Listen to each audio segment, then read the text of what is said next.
Greetings metalheads and welcome to No Nonsense Metal Reviews. I'm George and today I'm back with another new release review, another album which I'm absolutely loving. Spinning this pretty much non-stop over the last week, absolutely bloody loving it. Killer album from from Athens I think, Greek Thrashers, the rather excellent Suicidal Angels. This is a fantastic band. I've been following them for a number of years. Only got one gap in my discography of this excellent band. That's actually Divide and Conquer. Can't seem to track down a reasonably priced copy of that here in the UK. But nonetheless, this is Suicidal Angels' new album, Profane Prayer, and it's an absolute belter. Album number 8 since 2001, I think they were founded. So we've got 8 full-length studio albums in that catalogue. We got a couple of EPs and stuff, a couple of EPs preceding the first album. So a lot of material in this catalogue, but they're still producing top-notch, high-quality, top-end thrash metal. Absolutely brilliant. So, as I say, they've been around for quite a while, and this is album number 8. But there's no sign of this band slowing down. Although there's actually quite a period, quite a gap between this album, Profane Prayer, and its predecessor, which was Years of Aggression. I think that came out in 2019. So you've got, on paper, you've got 5 years between albums. Of course, it's been a particularly tumultuous 5 years in the world. There's been a few things going on that we're not going to bother talking about. But bringing things right up to date, we've got some solid metal. The absence has clearly made the heart grow fonder for thrash, and that is exactly what we've got here. This is a thrashing benchmark album. And I would say that overall the kind of aggression or maybe the sheer sort of fury of the thrash might have been toned down ever so slightly. Certainly when you listen to albums like Years of Aggression or Bloodbath or Division, really, really solid albums, and they are quite heavy. They are heavy thrash albums, you know, more on the Creator end of the spectrum than the Megadeth end of the spectrum. So although this maybe turns down the aggression a little bit, certainly doesn't lose any of the quality, certainly doesn't lose any of the musical ability, doesn't miss the mark one little bit. It's actually a really accomplished, well orchestrated, well written thrash album. So I'll just show you on the back here, this nice little CD booklet here. This is our lineup. So we've got Gus on guitars, we've got Nick vocals guitars, we've got Orpheus on drums, and we've got Angel on bass.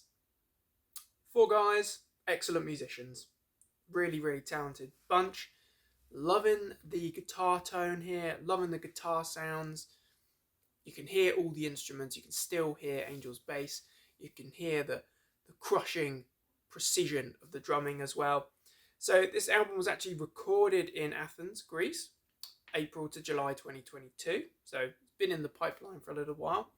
It's actually mixed by Jens Borgren, I should say, in Sweden, mastered by Tony Lindgren at Fascination Street Studios, where it was also mixed. But the real interesting thing that I noticed from reading this little booklet here, or having a skim over it anyway, was the guest appearances. As one of the tracks, there was a strange reminiscence, familiarity, I should say, with one of the particular vocal sections. And I thought maybe it's just me thinking Greece, metal, Greek metal from Athens, maybe Rotten Christ, maybe that's Sarkis Tollis. And actually, yes it is. So we even get a delightful guest appearance from the great Sarkis Tollis, alongside a few other notable names there as well. So, nice little package actually. Just show this little nice booklet. Out on Nuclear Blast Records, so the label they've been on for a few releases now. Solid as a frickin' rock. So I'll take you through some of the tracks here. And actually at this point I'll mention something that I don't know if it's just me. I don't know if it's just this copy. But the tracks appear to be, or 3 of the tracks appear to be in the wrong order, according to what we get on the track listing at the back here. What I mean is, Deathstalker appears to actually be The Return of the Reaper, if we pay attention to our lyrics. Profane Prayer is Deathstalker, and Return of the Reaper is Profane Prayer. Other than that, everything seems to be okay. But I wonder how little errors like that even happen these days. Surely everything is so rigorously checked, but hey, it's obviously slipped through the net. Either that or I am totally wrong and making it up. Don't know.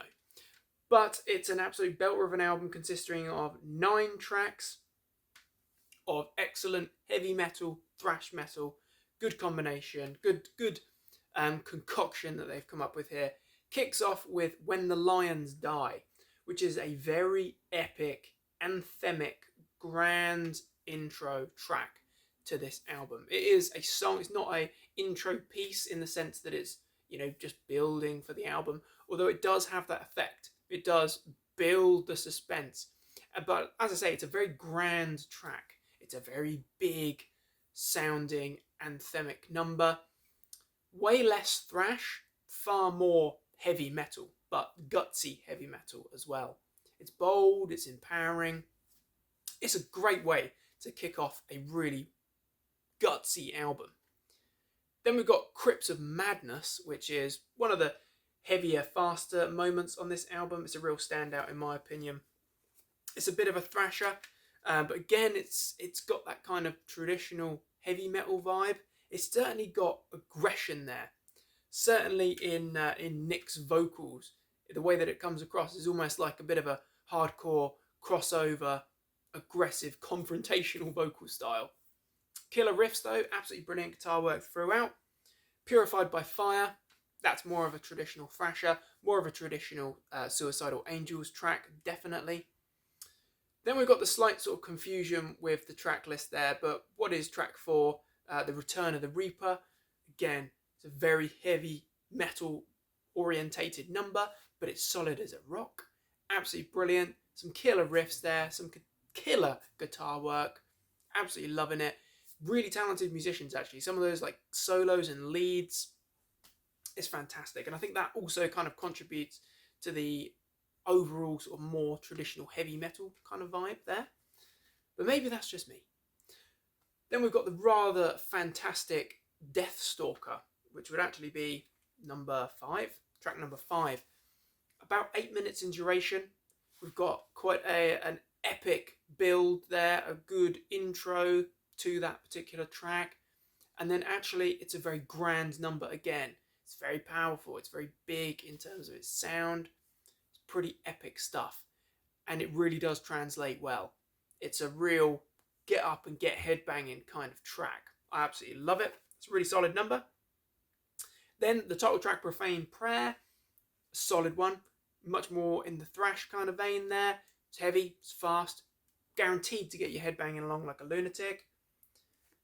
Onto Guard of the Insane. Brilliant number. Again, by this sort of point, you're hooked. You're absolutely hooked. I certainly am anyway, or certainly was on that initial listen. Totally gripped by this point and was absolutely loving it. Wailing around the living room like a loony. Then we're on to Virtues of Destruction. Brilliant track. Faster paced, definitely. It's got that more kind of aggressive thrash style, but also at times, a couple of these tracks kind of remind me of faster or heavier kind of Megadeth as well. I don't know where that comes from, but there's something about it that's a little bit reminiscent of that. Not to say that Suicidal Angels actually just sound like any other thrash band, because they don't. I think that's one of the really excellent things about Suicidal Angels. Certainly when you listen back to their previous albums, they really do have their own sound and style. They really do stand out from the crowd, and it's distinctive. It's a distinctive, decipherable sound.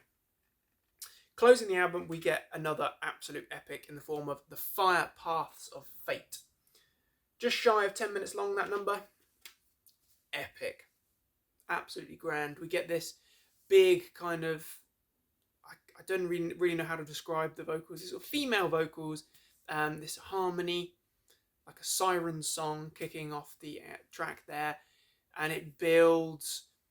Fantastic lead work there. The vocals are powerful, builds, excellent track. It's a really solid heavy metal epic. Following in the classic vein of, closing an album with an absolute epic number. Just look at Power Slave, for example, or Somewhere in Time for that matter. Closing your album with an epic number is a tradition. It's just something that you do. It's a rite of passage for thrash and metal bands. The Call of Cthulhu, for example. Absolutely brilliant. It's a really solid number. I think the production quality of this album really benefits the music. There's nothing kind of raw and primitive about it. It does sound quite polished. It sounds grand. It sounds like a band that should be, and no doubt in time, will be right up there on those festival lineups, maybe headlining. You never know. I know that there's a tour, Suicidal Angels tour here in the UK this year, 2024. I don't think they're quite the big venues just yet, but this album, this is the sound of a band that should be right up there, that should be hitting the Hammersmith Apollo, for example, or whatever it's called now. And a brilliant album, start to finish. If you like thrash, if you like your speed metal, if you like your good old-fashioned heavy metal, then you're definitely going to dig this. There's a few little hidden gems in there, like the guest appearance from Sarkis Tolis, of course, legendary frontman of Rotting Christ. Probably one of the most prolific and notorious Greek bands around. Start to finish, excellent album. One that you absolutely need to check out. If you're new to Suicidal Angels, definitely delve back into their back catalogue, because they've got, as I say, 7 other albums. They're absolutely fantastic and all worth checking out. If you're a fan of Megadeth, if you're a fan of Destruction, if you're a fan of Anthrax, Overkill, those kinds of bands, then this is definitely something you need to check out. A superb album. Profane Prayer, album number 8 from Suicidal Angels. If you need some further convincing, I would implore you, certainly if you're more of a heavy metal leaning fan, maybe you're not quite as familiar with the faster music, or you're not quite as keen, I'd definitely start with the opening track, Where the Lions Die. For the Thrashers, you want to go for Crypts of Madness. For those that like a bit of a meatier number, you want to go for Deathstalker. And those looking for a bit of neck-breaking, head-banging excellency, you probably want to go for Guard of the Insane. Brilliant album, but if you're feeling really adventurous, just check out the whole album. It's bloody good. You're not going to regret it. So there you have it, my friends. What are your thoughts and opinions on this superb album, Profane Prayer from Suicidal Angels? What are your thoughts? What are your thoughts on Suicidal Angels? Are you a fan? Never heard of them? Go and check them out if you haven't. Let me know what you think, because I'm very interested to hear, of course. But thank you very, very much for watching, my friends. Please do feel free to comment, get some interaction going. Feel free to like, share, subscribe. It's all very much appreciated. Take care of yourselves, my friends. Check back soon for more reviews and recommendations. Until next time, stay heavy.